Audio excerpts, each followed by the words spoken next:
Hi, ladies and gentlemen. I've got a very good friend of mine here. He's a coach, as you know, because you had a challenge to go and watch his interview. You saw his energy, and he comes from Haiti all the way to the United States. He had gone through a lot of struggle in his life. It was not easy, especially the area where he is right now.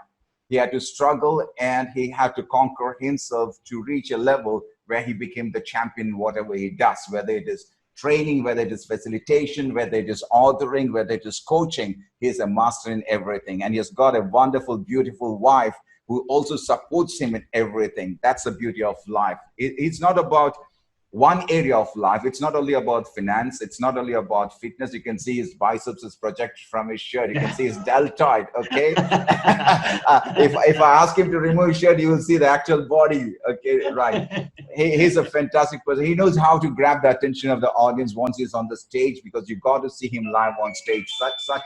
Such a fantastic person. Such a fantastic person. So it's all him today.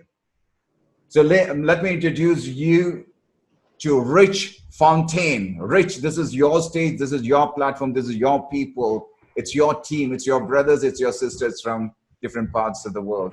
Here you go. Wow. I appreciate, first of all, thank you for that wonderful introduction. Very humbled by it. And yes, the biceps and triceps are protruding. It's just the shirt's tight, that's all. That's the reason. But I want to thank everyone for taking your time out of your busy day to come watch this. They say 85% of success is just showing up. Exactly. So I want everyone to give yourselves a round of applause just for showing up to being here today. Absolutely. Because you're putting yourself into the successful chair just for showing up. So appreciate it and thank you for that. So a little bit of background about myself. My name is Rich Fontaine. Real name, not a gimmick, but that is my real name. I always say my parents named me Rich because they grew up so poor. Mm-hmm. And we grew up with very minimal means in Brooklyn, New York. Both parents are from Haiti. We didn't have much. My mother didn't speak the language, and my father had a biology degree, so he was a substitute teacher. Mm-hmm. And growing up, we live in rough areas where there's a lot of violence, a lot of drug sales, and people just kind of being a little wild. And in that, my parents always tried to instill in me being centered, being who you are, regardless of what's happening around you. Please unmute yourself. Show respect to the speaker, please. Yes, please. And not a problem. And basically around that area, we grew up very poor. So I was bullied, made fun of because I didn't have the nice clothes, didn't have the name brands, and I didn't have much in the ways of finances. Neither did my parents. But we were abundance in love. And that taught me that you can thrive and survive in life just through love itself and having that commitment to get better. Though my parents grew up with very minimal means, my father ended up becoming a physician, a doctor, just from grinding. And watching him work so hard, it instilled in me what it takes to become successful. It takes dedication, it takes push, perseverance, and it takes constantly learning, constantly being coached. I saw years of struggling to become successful himself, and so I followed that same route. I became an engineer, though I got kicked out of college twice because of not reaching the grade point average and not being mature enough to handle the big responsibilities. Until I finally got focused. I ended up graduating with a Bachelor of Civil Engineering. That's when I wrote my first book, which ended up being published by a publisher, which led me to meeting the great Les Brown, being one of the founding members of his institute, speaking on stage with him. Mm-hmm. Now I'm on my fourth book where I teach people how to write. And my third book was how to help build up self-esteem, because self-esteem is what made me the man I am today. And also my second book, Destiny on Purpose, how to get what you truly want out of life, is what I call the 20 laws of success. Mm-hmm. There's 20 underlining things that if you can master, I promise you and almost guarantee you that you will find success in your life in whatever avenue that you're trying to pursue. But it takes time, and it takes study, and it takes mastery. And we all know the masters, my mentor T. Harv Eker used to say, all masters were once a disaster. Yeah. So it doesn't matter where you're starting. You know, like Les Brown says, you don't have to be great to be started, but you have to get started to be great. And Absolutely. it takes a perseverance. It takes a single-minded focus of this is the goal I want, and this is the goal I'm going to get. And it's a resolve of making sure that is singularly your focus and everything else becomes secondary. The issue, especially in this country where I live in, is the amount of distraction we have to stay focused. So you cannot be a master at anything if you're not focused and concentrated on the task at hand. The issue is we let the economy, the presidential election, what's Mhm. happening in the society, what's happening in schools, what's happening around us that affects what happens to us internally. But what I found out is if you can master what you are, who you are internally, you can master your outdoor circumstances. Mhm. Because one of my great mentors said to me, Rich, you create your own reality. Now, you don't create everyone else's reality, you create your own reality. But the issue is we get so caught up in everyone else's reality. We say, well, what about them? Or what's happening to them? But the purpose is you are single-minded focused in a body, in a Yes. soul, that's whatever your name is. First name, last name. That's the embodiment of your vessel. So Mhm. your duty is to focus within that vessel, not to focus on everyone else's vessel. Because we're all on our own journeys. Everyone's life is never the same. But if you want your life to create the things that you want, you have to be focused within yourself, which takes a lot of mental mastery because everything in the world will distract you. I promise you, in the beginning of 2020, Mhm. I remember on December 31st, I got tons of messages. Rich, this is gonna be the best year ever. This is gonna be the best year of my life. Oh, I'm gonna do this. I'm gonna write this book. I'm gonna have this podcast. I'm gonna start this movie. All these things, and it sounds so enthusiastic. But January 2nd, January 3rd, February 1st, March 1st, April 1st, what happened to that enthusiasm? What happened to that energy that was on December 31st? What happened is most people's energy was dispersed Exactly. from family issues, spouse issues, everything that's not the goal. But if you can keep that goal in your mind every single day, even if you do a little bit towards that goal, you are what I call creating a masterpiece. If you think of Michelangelo, the great sculptor, he starts with a block of rock. That's all he starts with. When you see the thinker and you think of the great statues, they started with a block of rock. Ugly, not pretty looking. But each day he chipped away at it. Each day, every day, he just chips more and more and more at it. And years later, he created a masterpiece. So one thing, if you want to take away this talk, is A, where I'm at now took time. It wasn't a day. It was years and years and years of work. Of every day doing a little bit. It doesn't, I'm not spending hours and hours and hours beating on my craft. But if I spend an hour working on my journey, 1 hour a day, 30 minutes a day, it accumulates. And then people say years later, wow, I'm inspired where you came from. But I took years of practice, years of focus, and years of keeping my goal only ahead of my mind. Now, was life easy? No. Did I go through my own trials, my own tribulations? Yes. I still do every day. But what keeps me focused is all the challenges I had in my past, I overcame by three things. One, faith. Faith. What Les Brown calls finding answers in the heart. Faith. Mhm. Finding answers in the heart. Meaning, I want everybody to take the notes because this is gold that is coming from Rich. He's giving you the definition of faith. So just write it down, make use of this because he charges in thousands and thousands and thousands when he's on stage. You're getting this absolutely free. Do respect his time. Do respect the gold that is coming, the nuggets that are coming from his mouth. Thank you, Rich. Please, sorry for that. yes, no, thank you, Farookh. But yes, faith is finding answers in the heart, meaning you're not finding the answers outside of yourself. You're not finding the answers intellectually. Because sometimes we read tons of books and we think, oh, all the answers are going to be in the book. No, the answers will come through your heart. All the book is guiding you to a proper direction. But all answers you have is internal. Everything that I do, every book that I wrote came from my heart. So that's when people read it, I know they'll be inspired. I know they'll be educated because it's not coming from my intellectual brain. It's coming from my heart brain. That's one, having faith. Number two is what I like to call a single-minded focus. Not multi-minded focus, but single. What is your one goal that you want to accomplish? Let's say in a year, 5 years, 10 years, doesn't really matter. But what is one goal that you cannot leave this planet without achieving? And when you have that goal and you keep that single-minded, like, okay, I'm going to accomplish, I might, but I will accomplish this goal. Or it is done. I like to use that phrase, it is done. As soon as the goal hit my mind, it is done. And I move as if it is done. And three,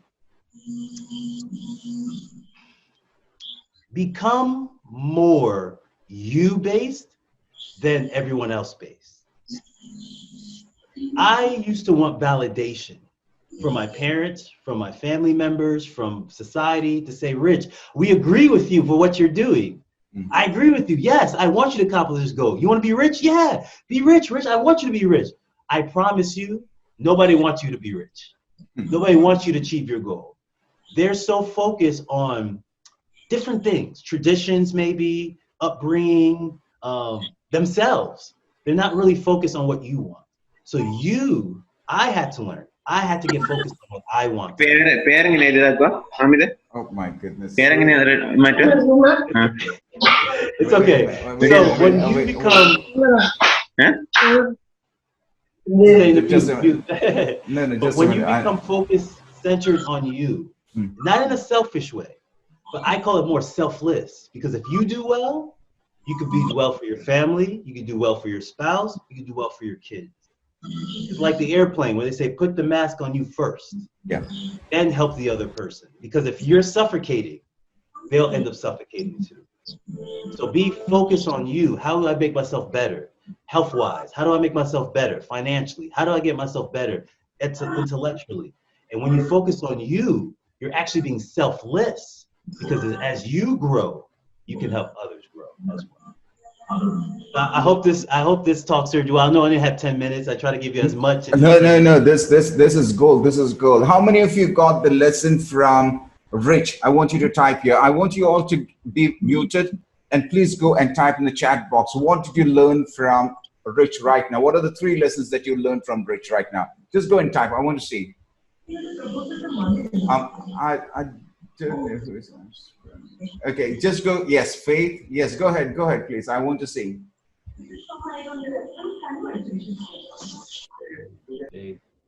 Single-minded. Okay. Single-minded. Yes. Okay. Goal. Okay. One goal. Answers.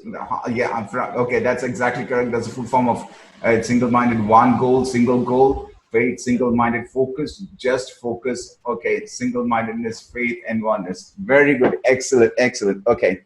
There he brings some books. Okay. All right, I just want to show you this book because since we talk about focus, this is a book called The Power of Focus. It's from Jack Canfield. Oh, The Power of Focus. And it just talks about what I'm talking about today. Is when you're focused on one single goal, you're less distracted. You're not going so many different directions. You're on one goal. And then when you think about the greatest people of our time, you know them for really one thing. Yeah. You know Warren Buffett from investing. You know Les Brown from speaking. Yeah. You know Jack Canfield from writing books. So when you focus on that one goal, you're becoming a master at it. And that's when the world knows you for that one thing. And that's what you want. That's what you really want. Yes. That's absolutely true. And those who have attended the training yesterday, you remember I spoke about the power of one, PO1. That's exactly what Rich is talking today. And if you had received an email this morning, this afternoon, where it was all about focus, that was about laser focus, it's all about exactly what Rich is talking today. We didn't plan anything. And if you got the mind map, which I sent you today to get distracted from everything so that you could get completely focused. That's exactly what Rich is talking today. Rich is talking about not about multitasking. Everyone can do multitasking. If you are a leader and if you are asking your staff member to do that, this, and this, I'll tell you that you are killing them. The productivity goes completely down. If you want to be productive, if you want to achieve something, if you want to grow and excel, just Rich was talking right now, you've got to focus on one single item, one single destination. That's when you hit the goal. Sometimes your goal would be one of the most deepest goal in your life.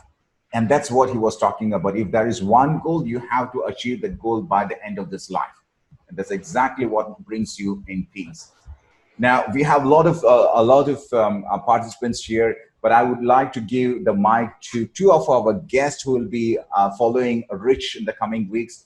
Let me start first with Nasreen from Turkey. Nasreen, if you're there, I saw you somewhere.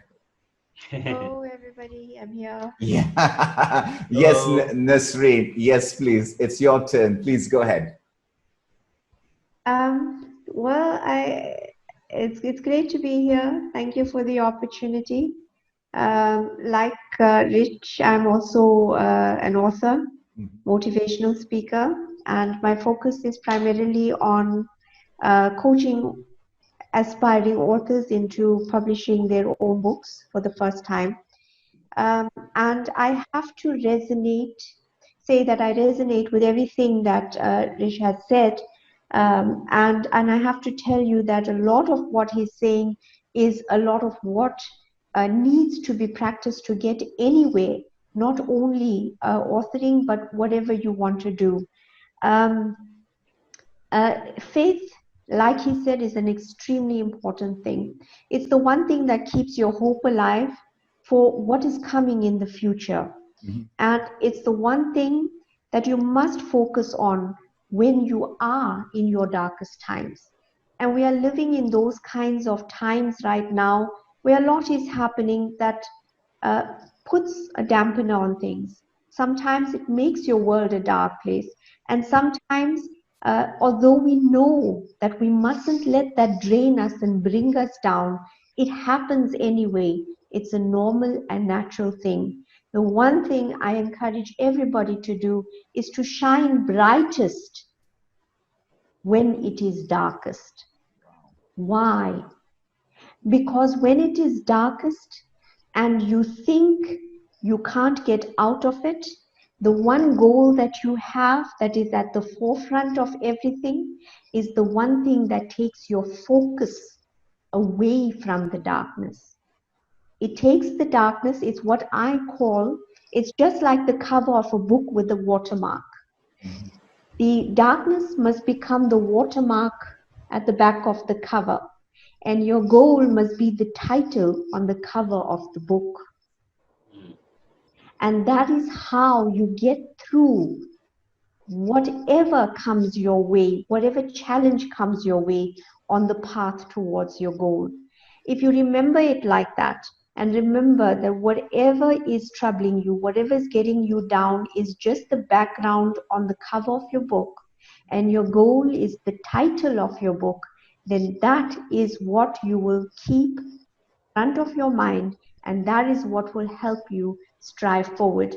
I really can't add much more already said, but I can say that I resonate with it, endorse it, and I encourage every one of you to think about everything that you're doing just like that, just like the cover of a book.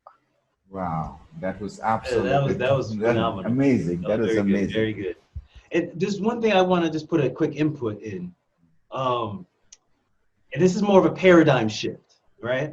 I like people to think in different paradigms. The reason why is how you see the world affects the things you do. It really, really does. So, and I'm hearing this a lot. People say, there's a lot of darkness these days. I want a paradigm shift for people to understand. There's darkness all days.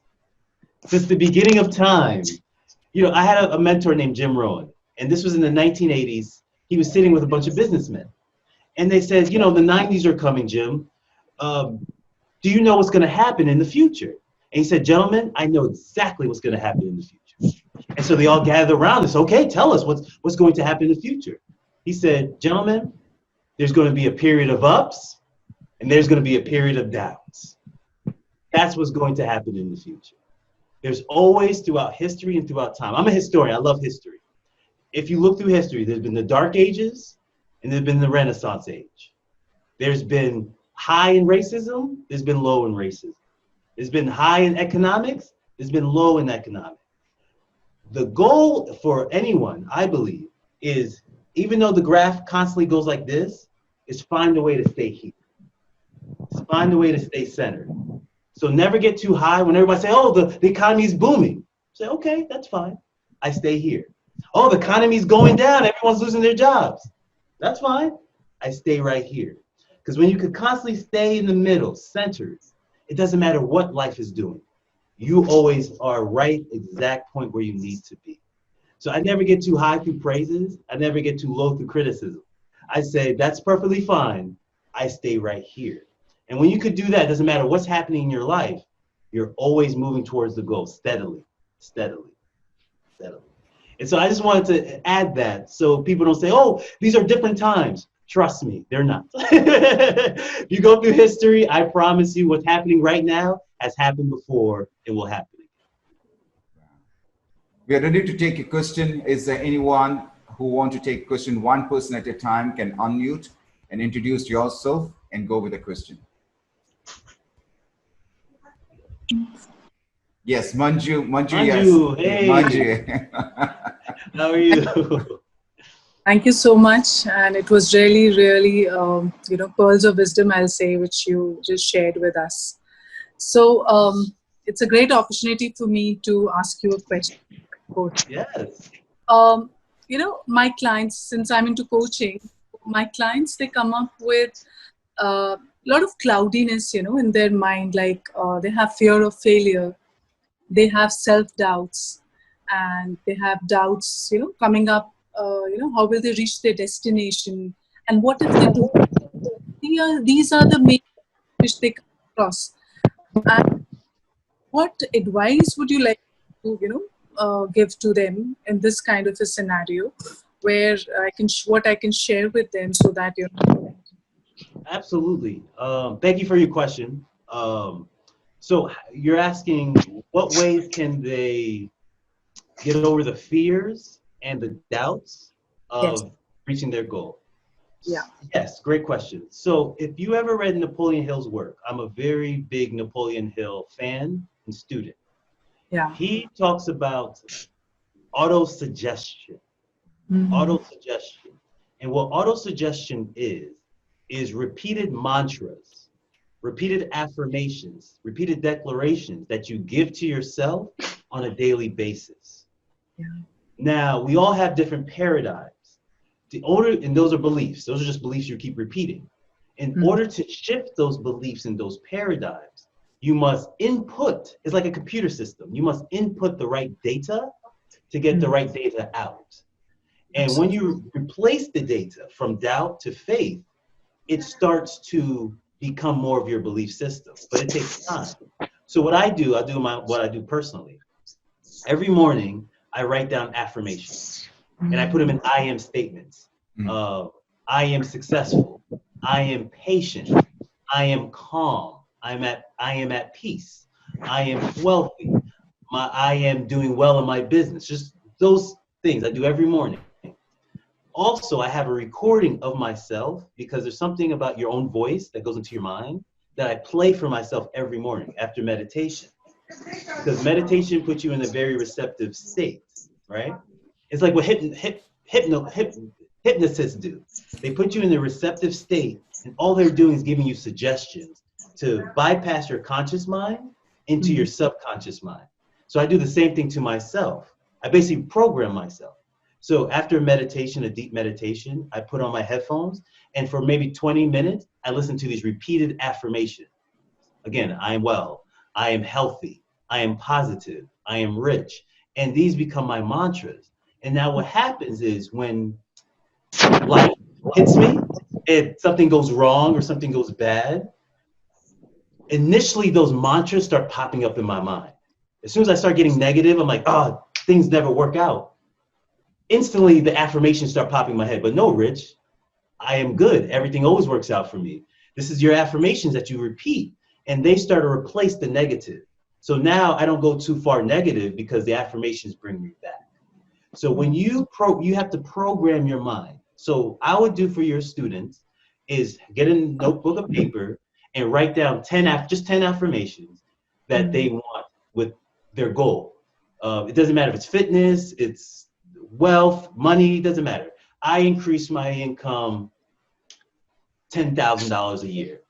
Whatever it is, write down those goals and have them read it every morning, every afternoon, and every night before bed for 30 days.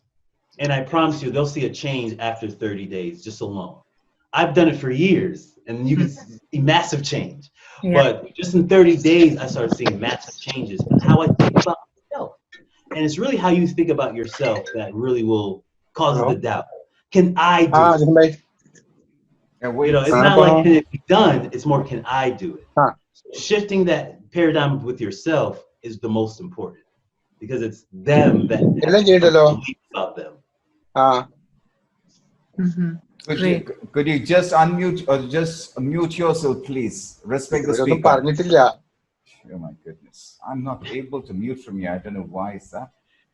Okay. I think you have to there's different Zoom options in the beginning of your session. I think you could set up if you have complete control. But yeah, but Manju, that's what I would suggest for them is to reprogram their mind. Yeah. It's all about reprogramming their self-image. And I promise you it works. I've started with very low self-esteem. Yeah. You've been every day posting your team then. Yeah. And I started very low self-esteem. I mean, I used to steal clothes because I couldn't get name brand clothes. So I wanted to feel like the other kids. So I used to steal the clothes just so I could feel good about myself. Now I could go outside with flip-flops and shorts and feel perfectly confident because I know I don't need those exterior things because I reprogram my mind of who I am and who I'm becoming. Great. Thank you so much. It was really, really wonderful. Thanks so much. And one thing I liked about what Rich said right now is whenever you come up with an affirmation, the affirmation is not about future, it's not about the past, it's all about ing format. It's all about now, and now. It's the power of now. Just like what he mentioned, I am healthy, I am rich. Whatever you say 10 times, you keep on repeating the same thing again. Automatically, what happens? That becomes.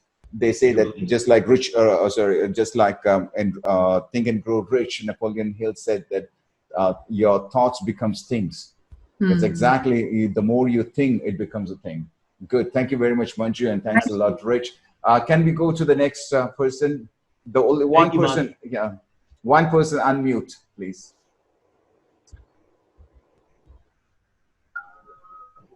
Hello. Yes, Irsha. Yeah. Irsha. I'm Irshal. Hi, Rich Fontaine. From where are you calling? Tell us from where are you calling right now? Yeah, I'm calling from UAE. Okay, from the Middle East, from Dubai. Yeah, Middle East. Yeah. Oh, the Middle East. Wow. Okay. Oh, wait. Thank you for joining us. Yeah, thank you. See, actually, I want to ask that our previous incidents, no, when we are doing something, that previous incident, if it is good, that bad things, no, it will come again and again. So how to block that? How to eliminate that, all those thoughts? Okay, let me just repeat the question. That what happens to the bad things? I would rather than call them the bad things, the ups and the downs. Something happened in your life which were down, maybe financial health, maybe relationship and so forth. And that keeps on popping up in your mind. So the question to Rich is, how can we get rid of that and focus and move forward? Yes, please, Rich. Okay, so I'm going to answer this question a little slowly because I want you to give you some background information. Okay, Israel? Yeah. So there's one thing in physics. So I'm engineer by trade. So there's some things I study in physics. So there's a law in physics which says energy and matter cannot be created nor destroyed. Okay? Energy and matter cannot be created nor destroyed. And your thoughts are energetic. They're energetic. So they cannot be destroyed. They cannot get rid of. So I just want to put that in there. So you can't get rid of them, but you can change them. So the point is not to get rid of those thoughts, is to transmute those thoughts in from a negative to a positive state. Okay? So there's one thing I learned on, I'll show you there's a program I took, the Millionaire Mind Intensive. Oh yeah. Millionaire Mind Intensive. I don't know if it's in your country. It is there. It is there. It is there. It is? Oh, yeah. If you haven't gone, go. It's life-changing. Life-changing. And what he would do for us, he would have us wear a bracelet, right? And whenever we have a negative thought about money, we would snap ourselves with the bracelet, which would hurt. It would hurt. You would have to snap yourself hard because you're programming your mind to say, okay, that's not a good thought. It's like when you touch the fire, you get burned. Your body recognizes, okay, don't touch that. So when you basically spank yourself for having that thought, you're programming your mind to say, stop having that thought. Don't have that thought. And then you instantly replace that thought 7 times. It takes 7 times to replace one single negative thought. So you have to replace a positive affirmation for that one thought. So let's give you an example. I don't know. I'm always doing something stupid. Snap yourself, and then you kiss your boo-boo, and then you say, you know what? I am always doing something good. I am always doing something good. I am doing something good. And even I like to do is take it a step further, is think of a situation, because we all have them, of one situation that you did something good, that you did something positive, something well did work out for you. And then what you're doing, you're replacing that negative affirmation with a more positive thought and memory, which so you could think of the thought and have the memory. You're like, you know what? Well, you know, I do good things. Good things do happen to me sometimes. Because it's all about replacing and transmuting that energy. Again, you can't destroy the energy. You can only change it to whatever you want. But you have to be diligent in time. And in time, after a while, you don't have to do this. I don't snap myself anymore. I don't have to. Because in time, it automatically comes. Whenever I'm like, you know, man, you know, we never have enough money. No, what are you talking about? I have plenty of savings in my savings account.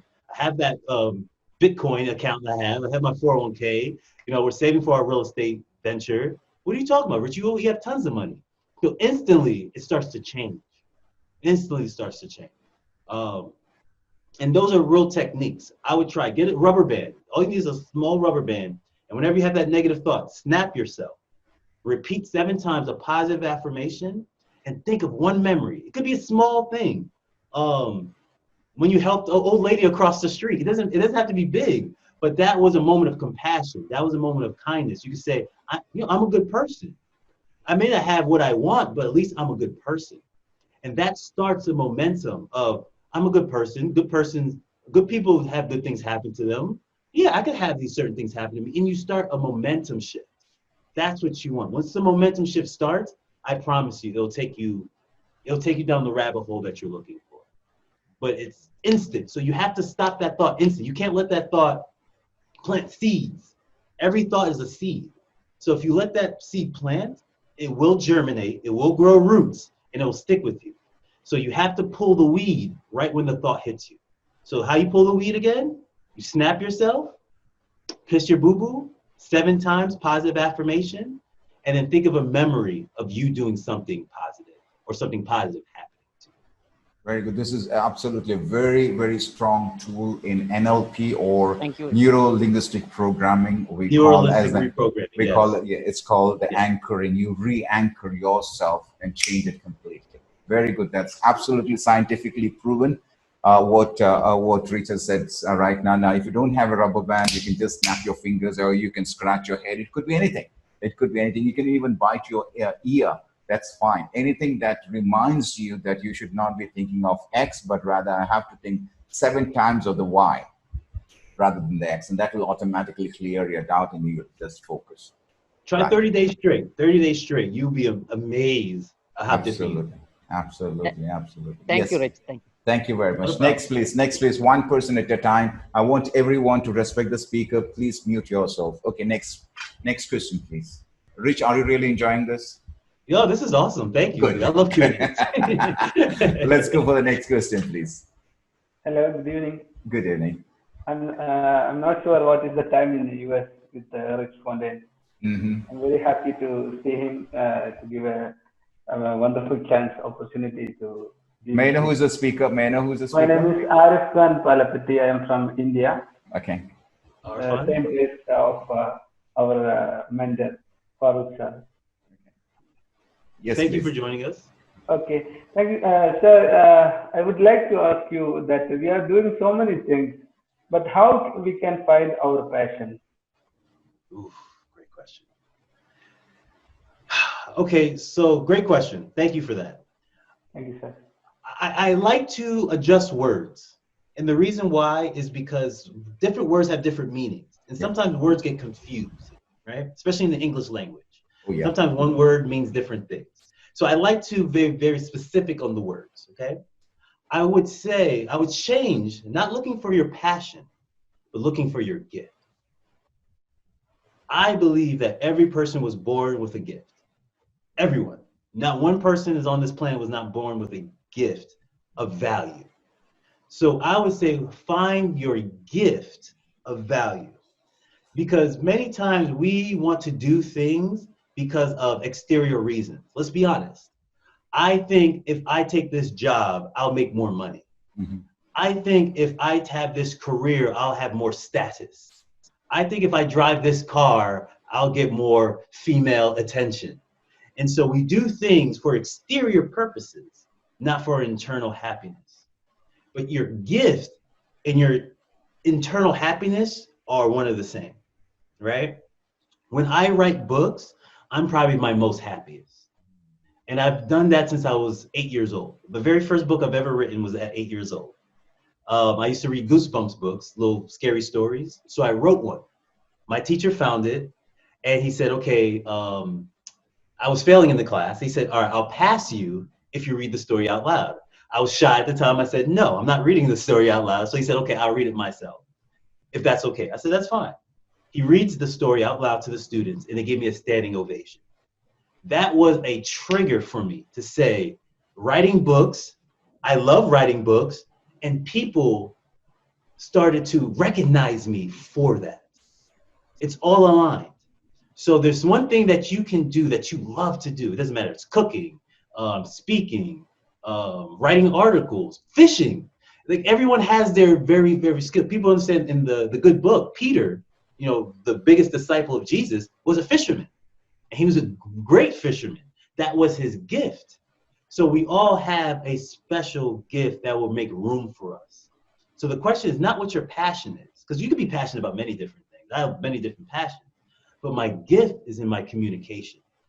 So what I do is I train myself on my gift to perfect the gift. So I write more. I had a friend told me, a coach said, write something every single day. So that's why I write so many articles. I write so many blogs to keep my gift. Communications, I took Toastmasters, Les Brown Institute. Why? Because I want to create a better gift of speaking and communication. So what I have, the best way to answer that question is go back to your youth. There's something that you do naturally. The things we disregard what we could do naturally. We think, well, this is natural. I do this anyway. This is easy. You know, I shouldn't be paid for it or have a fee for it because this is easy for me. No, what's easy for you is your gift. You just have to perfect it. I was listening to Steve Harvey. He said, I'm just funny. I'm naturally funny.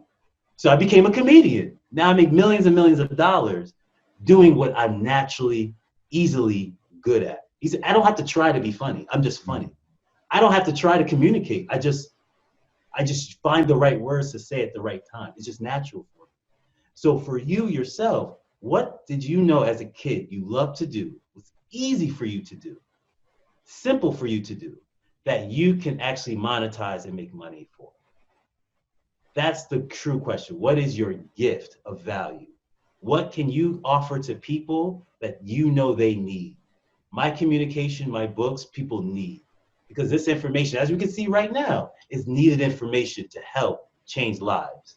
So you have something yourself with the same gift of value that you can use to help change lives. Don't do it for the money. Trust me, I've done many things for the money, never worked out for me. But when I did it because it was my gift, it seems like the world makes room for me.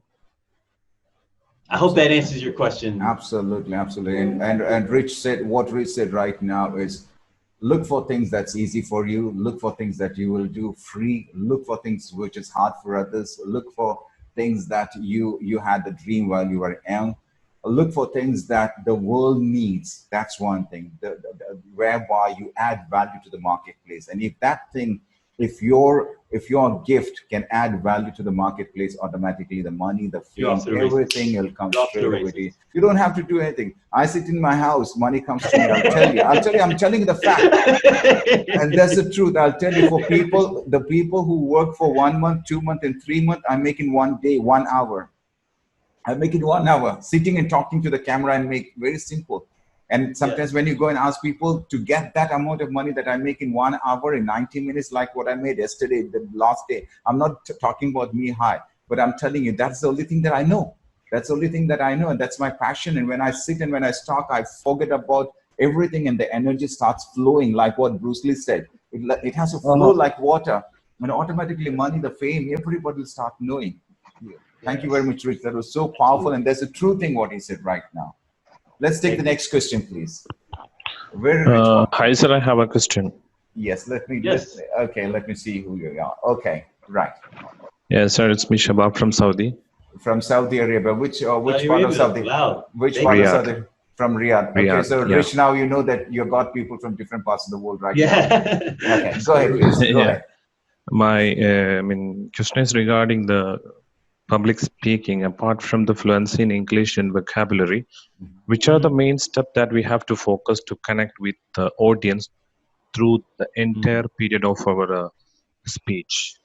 For example, if I started speaking something now, maybe people lose my connection in some time. So if I want to be with the audience full time, what are the main focus we have to? Great question. What are the main things that we have to take focus on? Great question. And that was Shabib? Shabab. Shabab. Thank you, Shabab. Great question. And a very important question. And this is how to keep connection with anyone and everyone. So even more over just in speaking is when you are communicating with an audience, even one-on-one or with a group, large group, thousands of people, doesn't matter, is the very first thing you have to always remember is get out of your own head. You cannot be present if you're in your mind. Okay? Yeah. So the more blank your thoughts are, the better your connection will be. So I'll give you an example of what I do. I practice my speeches, right? If I'm going to do a particular speech out into an audience, I practice the speech, but I never practice it to be exactly verbatim. Why?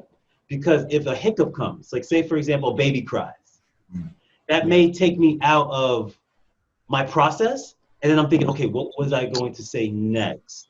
Now, as soon as I do that, I pull my connection with the audience. Once I go in my head, the connection is gone. So I have to be completely present. Even if there's something that pops into my head that I didn't previously practice, I say it. Why?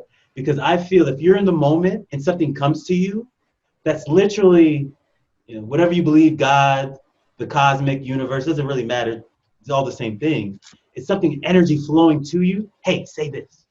It's like a whisper. Hey, say this. Say that. Say that. Okay. Because that's a connection you have. You're being one. You're being one at that time. That you're being one with the audience and you're being one with the cosmic energy. You're being an empty vessel. Bruce Lee likes to say, be an empty cup. Yeah. Be an empty cup. Because a full cup is useless. A full cup is useless. So if you're full of your own thoughts, okay, I need to say this, the audience needs to hear this, you are taking the connection away. But if you're an empty cup, you're allowing the audience to, even subconsciously, through energy vibes, hey, I need to hear something. And then the universe says, no, that person needs to hear this, say this. I remember saying speeches where I had one speech in mind, but when I got on stage, that completely left me, and I just had this thing to say. And the audience was so connected. It's like, man, I really need to hear that. They came to me, say, Rich, I don't know why you said that, but I needed to hear that day. And to me, I'm like, that wasn't me, sir. I know who I am. I'm very humble because I know I'm a vessel. I know that wasn't me. So I take my ego completely out of it. I know I am an empty cup to share a message. So I have to be empty for that message to come to relay it. So the best thing to do is get out of your own head. As soon as you start thinking, go back. Do it, have an anchor to say, oh, no, focus on the audience. I start asking questions. Like, I'll ask a question. So how's everyone feeling today? Oh, yeah, good. Always completely keep your interaction with the audience by not getting in your own head. Don't think. This is going to be hard for some people, but don't think. The more you think, the less you're connected. The less you're thinking, the emptier you are, the more that connection is there. Does that make sense? I hope. Yeah, I got it. Clear. Very good answer. Thank you for that. That was absolutely very strong, because most of the people, what they do is they focus on their clothing. Yeah, am I looking perfect, and all those things. Exactly. Do not focus on you. And as you step onto the stage, it's not about you. Yeah. Next time when you watch a presentation and the speaker walks in, and if he's talking about him, and him, and if he's talking about what he has done, what his company has done, you got to understand he has already disconnected. He's already disconnected. It's all about you. And what Rich said right now is so powerful. Is as soon as you walk in, if you want to connect with somebody, you got to ask questions. Ask questions, you connect with people. And that is one of the best technique most great speakers they do. They walk in, they ask the questions. And if you find that there is some sort of disconnection in between, you ask a question. Every time you ask a question, you reconnect with that. Reconnect. That's a very fantastic tool. And most of the speakers, they use that. But thank you very much, Rich. Let's go for the next question. Let's go for the next question. You can mute yourself. And let's, yes. Sir, good evening. Okay, good evening to you. Let me unpin you so I can see you. Okay, right, there you go. Yes, introduce yourself. My name is Rana Razak. I'm studying in grade 8, and now I'm to grade 9. Nice. Before that, let me just introduce her. She did an interview. She interviewed me around a month back. That's how I came to get connected with her. She's a YouTuber. She's a police officer and so forth. She's an 8th grader, but she's going to be a police officer. Yes, that's what she is. Okay, go ahead, Rana. It's your turn. Yeah, please send me your YouTube channel. I'll subscribe to you. Yeah, for sure. She's very good at interviewing. Okay. Sir, how do you maintain as number one always? How do you maintain as a champion? How do you maintain yourself as the leader? How do you maintain as number one always? Oh my gosh. Let's just say it's not easy. It's not easy for anyone. Let's just be honest. We all go through our ebb and flows. We all go through our up and downs.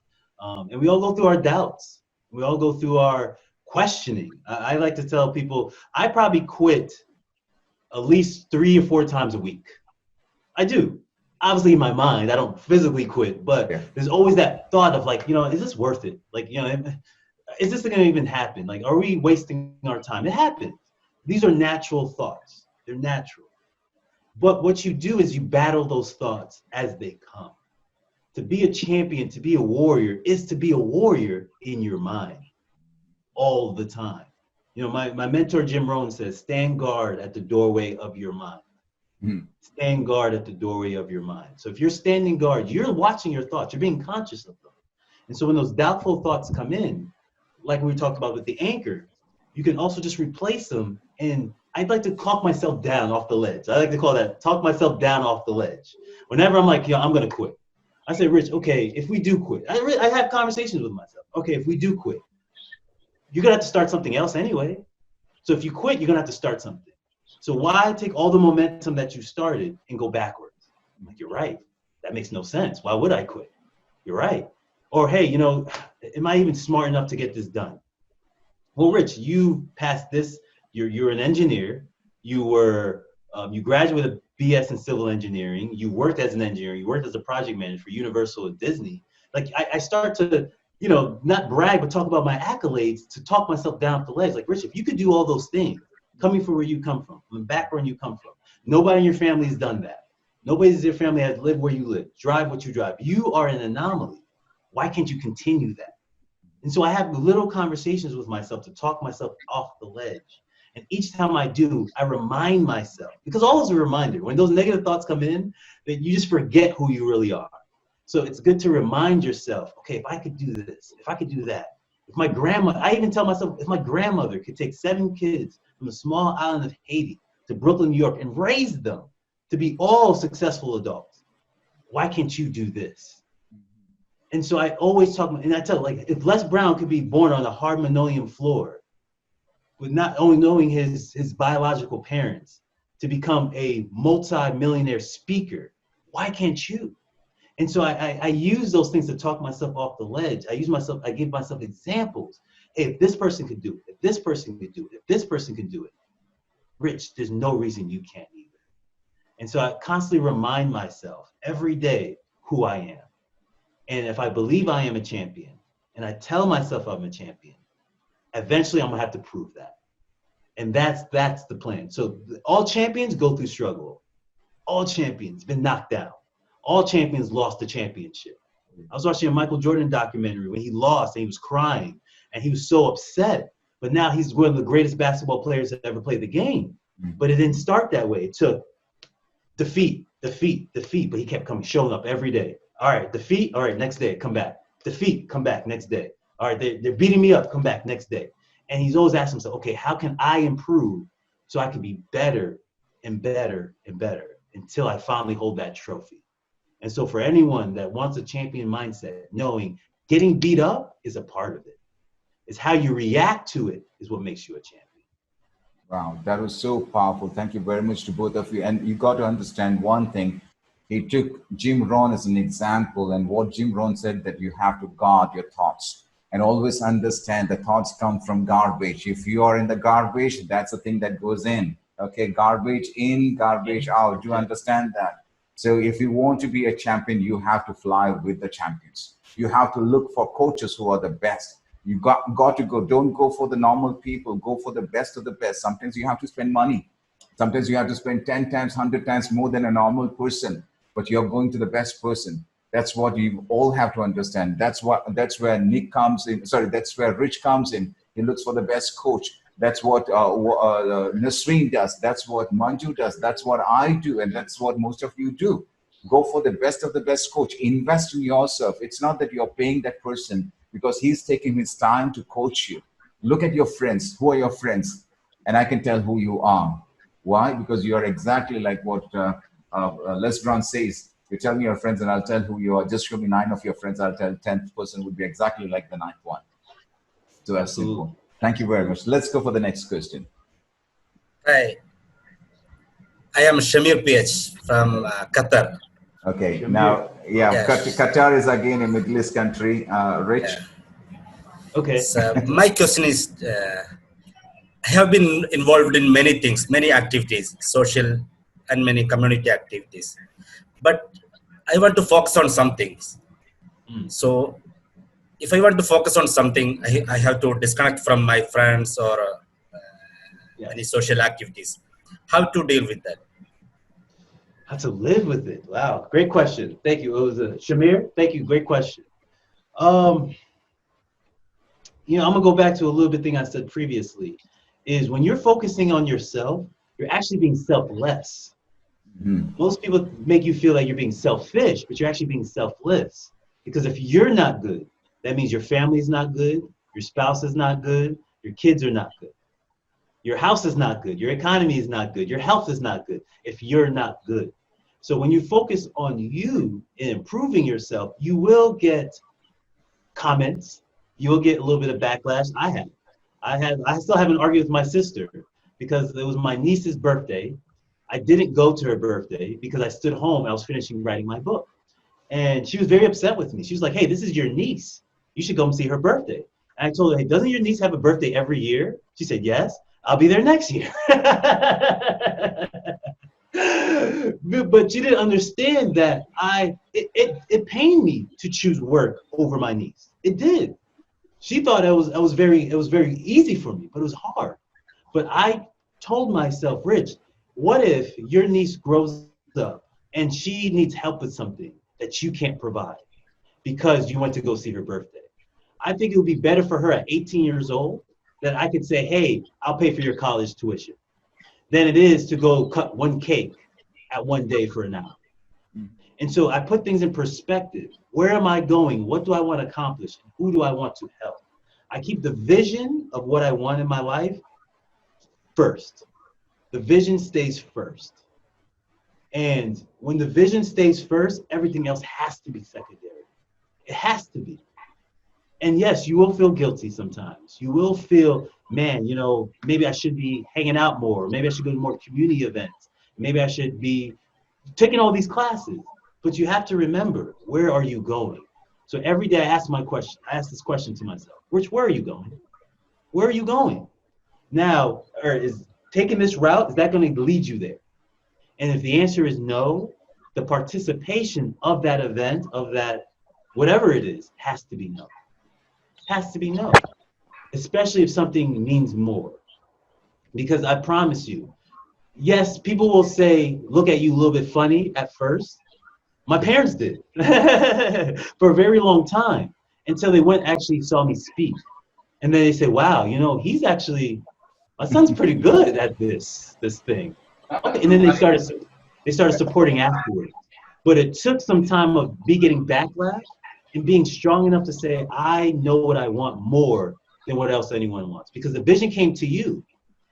And lastly, I want to remember the story of, I'm Christian by religious base, but I remember the story when Jesus first made his very first speech, right? There were people that wanted to throw him off a cliff. This man that people praise, years later, they praise him, they wear his cross, the whole thing. Wanted to throw him off a cliff after his first speech. So at first, people are not going to love what you're doing. It's just part of it. But if you know the mission, you know the vision, you hold fast to that, eventually people will turn around. I promise you they will. I have family members now that finally say, hey, Rich, I see what you're doing, and I'm proud of you. Years later. But at least I got it, though. Yes, it took some time, but it took me to stay focused, and then I actually received the praise and the validation that I was actually looking for. So it takes you, it's not easy. It's not for the faint of heart. It's for a person that says, I want this more than the criticism. I want this more than anything else. That has to be the feeling. I have to have this. It can't be a want. It has to be a must. There's a different energy into it. And when it's a must, you will be able to take the beatings. You will be able to take the whoopings and still move forward, because I have to have this. I have to have it. That's absolutely strong. Very powerful. Thank you. Yeah. If I'm right, you came up with a vision board today. Is that correct? Yes, I am the one.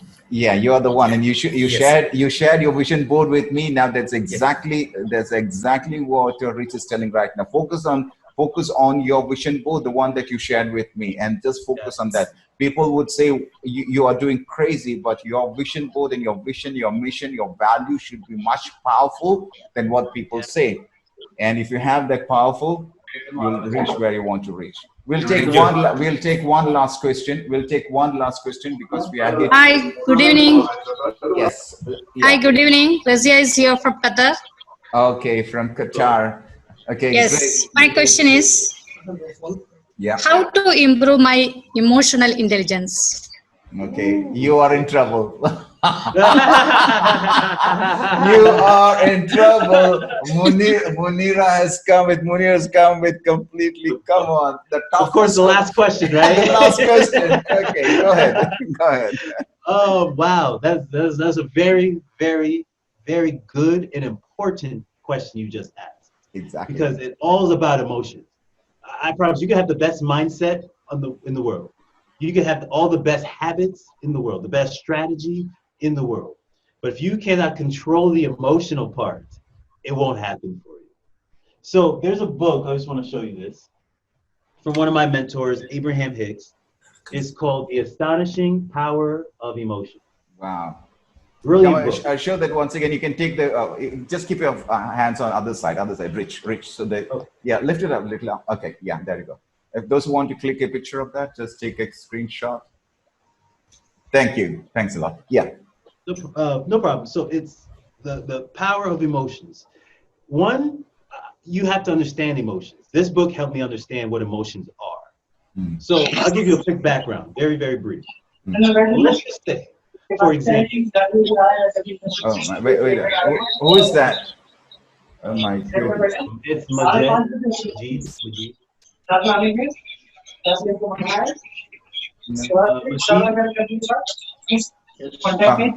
Yeah, that's okay. No problem. Yeah. So Yes, let's just say, for example, okay, I'm not saying this is true, I'm not saying this is not true, but let's just say, for example, that you are naturally purely positive.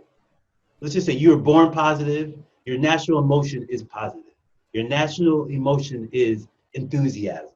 Because you think of a baby, what is a baby mostly? They're happy. I've never seen a depressed baby. I don't know about you, I've never seen a depressed baby. They're naturally happy.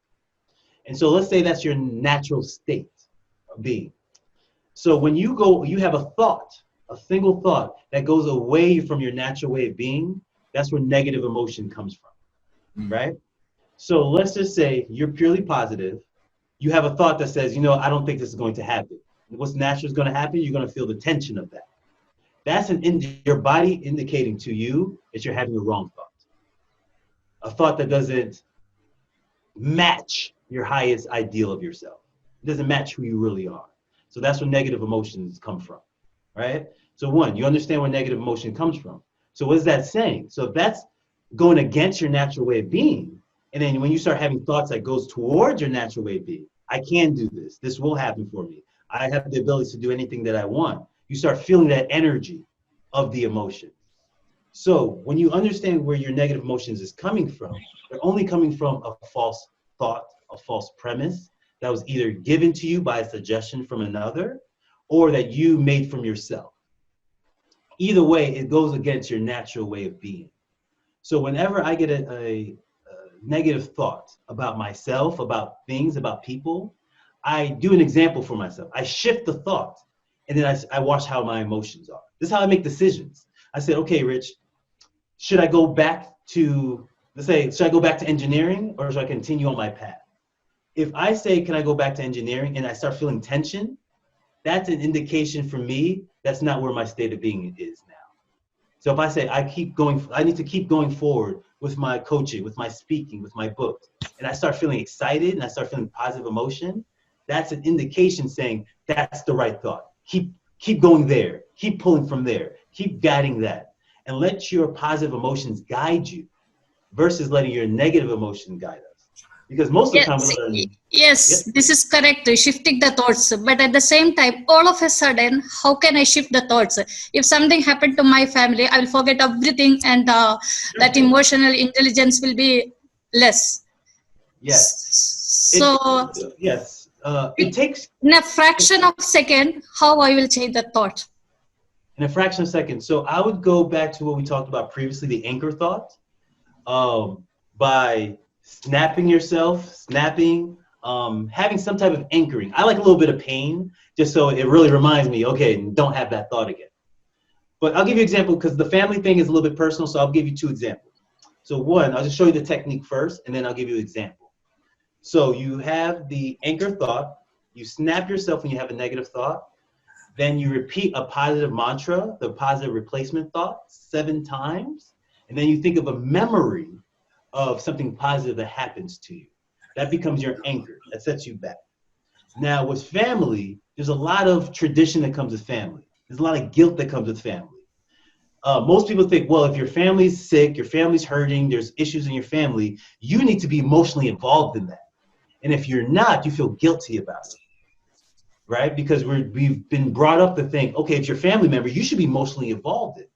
But that's not true. You want to be the light that shines, not to match everyone's dark mood.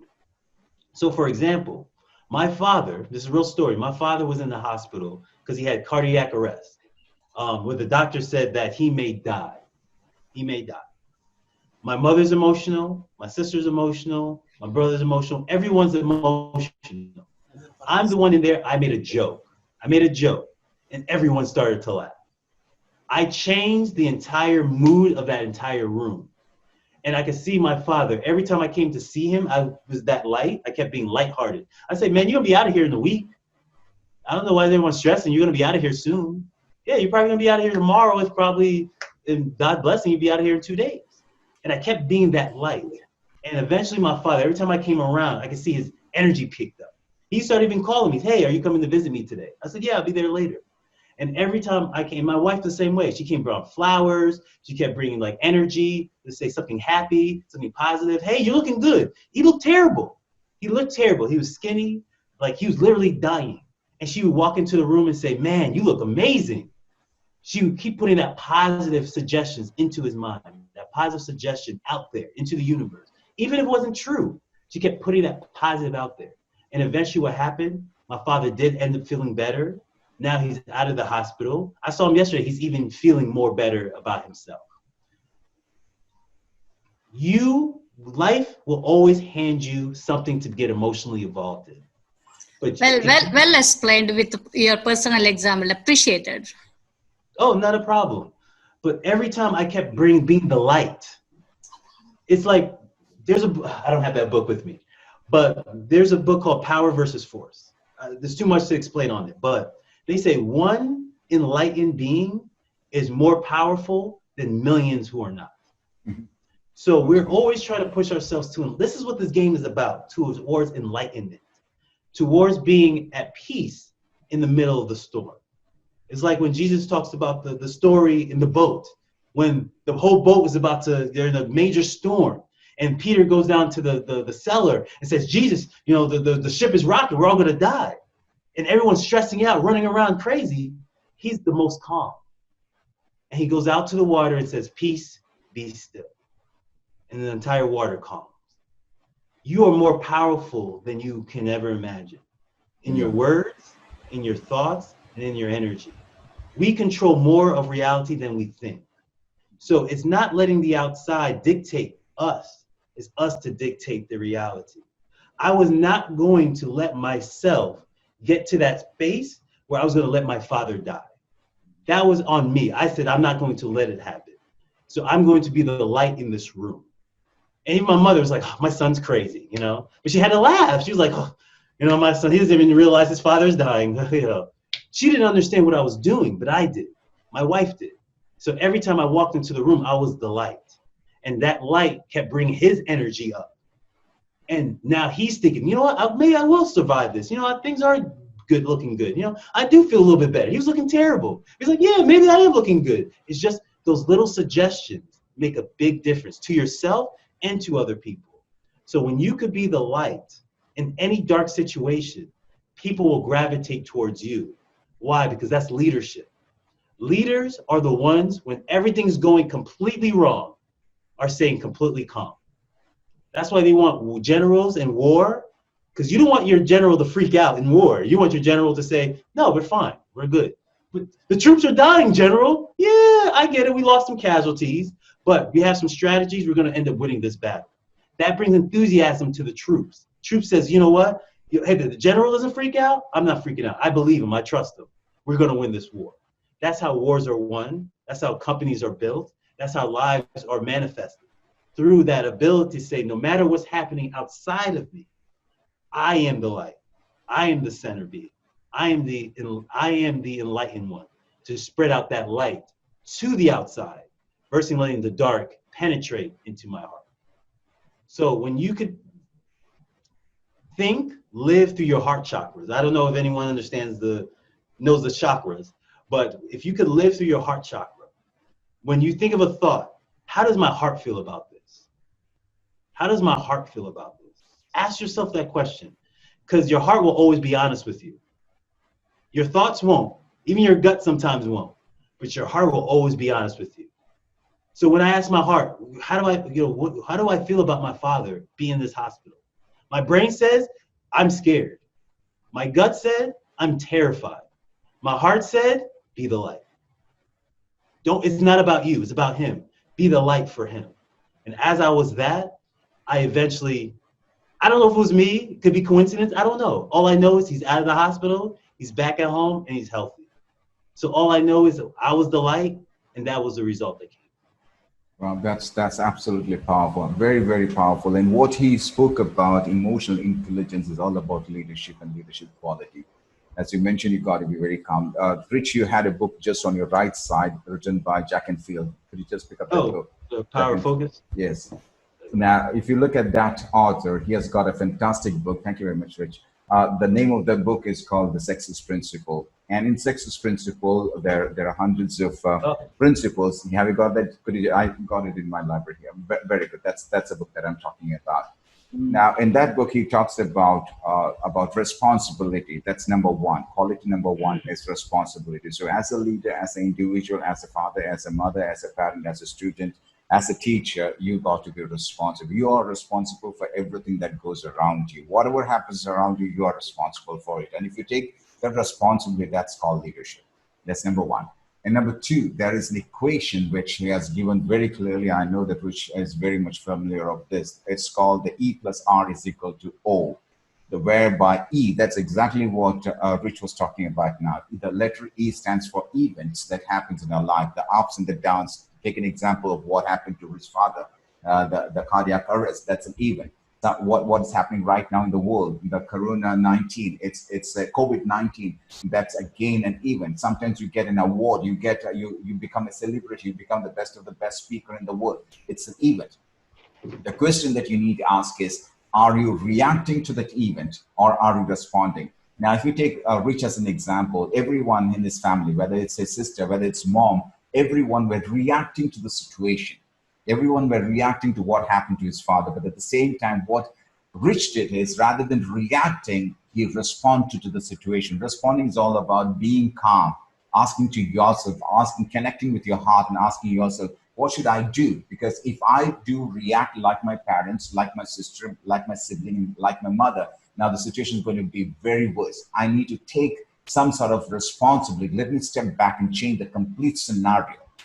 And then the O, the letter O is the outcome. You get a different outcome. If, for example, Rich was not there, he was on vacation in Hawaii Islands, he was not able to come to the US to see his father, what's going to happen? They would react and the outcome would be different. It would be pathetic. At the same time, what happened? He came there, he was there, he responded to the situation, and the outcome was different. And that's all about emotion. Absolutely fantastic. Absolutely fantastic. Thank you very much to all of you from joining from different parts of the world. And that was a great question. Everybody asked a great question.